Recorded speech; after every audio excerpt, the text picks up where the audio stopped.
Actually ഇതിന്റെ result announce ചെയ്യുമ്പോൾ അനീഷേട്ടൻ ജയിച്ചിട്ടില്ല എന്ന് കണ്ടപ്പോൾ എനിക്ക് ഒരുപാട് വിഷമം തോന്നിയിട്ടുണ്ടായിരുന്നു.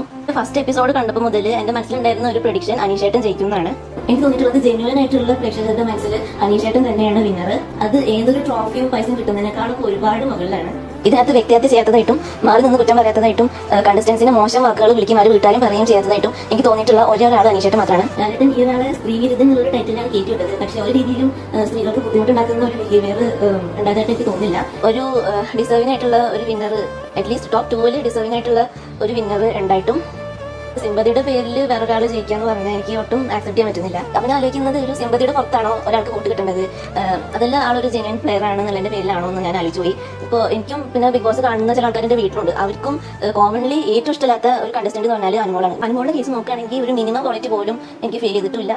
വിന്നർ ആവാനുള്ള ഒരു റീസൺ പോലും ഞാൻ കണ്ടിട്ടില്ല. നോക്കുന്നതും അറിയാതെ തൊടുന്നതും ഒക്കെ വേറൊരു രീതിയിൽ വളച്ചൊടിച്ച് ഭയങ്കര ഒരു മോശം രീതിയിൽ അറിയാതെ സംഭവിച്ച ഒരു കാര്യമാണെന്നുണ്ടെങ്കിൽ അത്രമാത്രം വിഷമം ഉണ്ടാക്കും. അതായത് ക്രെഡിബിലിറ്റിനെ തന്നെ ബാധിക്കുന്ന ഒരു കാര്യമാണ്. അനുമോളിനെക്കാളും ഡിസേർവിംഗ് ആയിട്ടുള്ള പല കണ്ടസ്റ്റൻസും അവിടെ ഉണ്ടായിരുന്നതായിട്ട് എനിക്ക് തോന്നിയിട്ടുണ്ട്. PR കൊടുക്കുന്നത് ഒരു തെറ്റാണെന്നൊന്നും ഞാൻ പറയുന്നില്ല. കൊടുത്ത പൈസക്കെങ്കിലുള്ള ഒരു ക്വാളിറ്റി ഈ കണ്ടസ്റ്റന്റ് കാണിക്കണം എന്നുള്ളതാണ്. നിങ്ങൾക്ക് പൈസ കിട്ടുന്നുണ്ട് എന്നുള്ളതിന്റെ പേരിൽ അവരവിടെ ചെന്ന് എത്ര ടോക്സിക് ആയിട്ടുള്ള കാര്യം ചെയ്താലും അതിനെ ഒരു വൈറ്റ് വാഷ് ചെയ്യുന്ന രീതിയിൽ അല്ലെങ്കിൽ ഗ്ലോറിഫൈ ചെയ്യുന്ന രീതിയിൽ, അതല്ലാതെ ഇപ്പോൾ PR ടീമിനെ വെച്ച് വേറെ കണ്ടസ്റ്റൻസിനെ ഡിഫെയിം ചെയ്യുക. നിങ്ങൾക്ക് ഇപ്പോൾ ഒരാളെ തോപ്പിക്കണമെന്നുണ്ടെങ്കിൽ അവരെക്കാളും കൂടുതൽ ബെറ്റർ ആയിട്ട് ചെയ്യുക. അതല്ലാതെ അവരെ ഇടിച്ച് താഴ്ത്തി മുകളോട്ട് കയറാൻ നോക്കുന്നത്, അങ്ങോട്ടും ഇങ്ങോട്ടും ശപിക്കുക, വീട്ടുകാരെ പറയാ ശപിക്കുക, ഒട്ടും ആക്സെപ്റ്റ് ചെയ്യാൻ പറ്റാത്ത ഓരോ കാര്യങ്ങൾ കാണിച്ചു കൂട്ടിയിട്ട് കുടുംബ പ്രേക്ഷകർക്ക് ഇഷ്ടപ്പെടും എന്നുള്ള ഒരു ലിമിറ്റ് വിട്ടിട്ടുള്ള മെന്റൽ അറ്റാക്സ് നടത്തുന്ന ആൾക്കാരുടെ ഇൻസ്റ്റ് ആയിട്ട് എനിക്കത് പറയുമ്പോൾ തന്നെ ആരെയും ഓർമ്മ വരുന്നത്. എന്റെ അഭിപ്രായത്തിൽ ആളുടെ ഫിസിക്കൽ ടാസ്കിലത്തെ പെർഫോമൻസ് ഒന്നും അത്ര നല്ലതായിരുന്നില്ല. ഈ ഷോവിന്റെ ഒരു ഹെൽത്തി ലിമിറ്റ് എക്സീഡ് ചെയ്യുന്ന ഒരാൾക്കാരും അവിടെ ഉണ്ടാകാൻ പാടില്ല. ജിസയിൽ എഫക്റ്റായപ്പോൾ എനിക്ക് ഭയങ്കരമായിട്ടൊരു വിഷമം തോന്നിയിട്ടുണ്ടായിരുന്നു.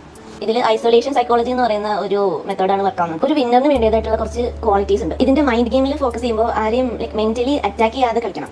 ഈ ഷോന്റെ ഒരു നിലവാര തകർച്ചയ്ക്ക് കാരണം എനിക്ക് തോന്നുന്നത് അതാണ്. PR ടീമും ഇറക്കി വിടുന്ന പോലെ കാര്യങ്ങളുണ്ട് ഇപ്പോൾ കമന്റ്സിലും റീൽസിലും.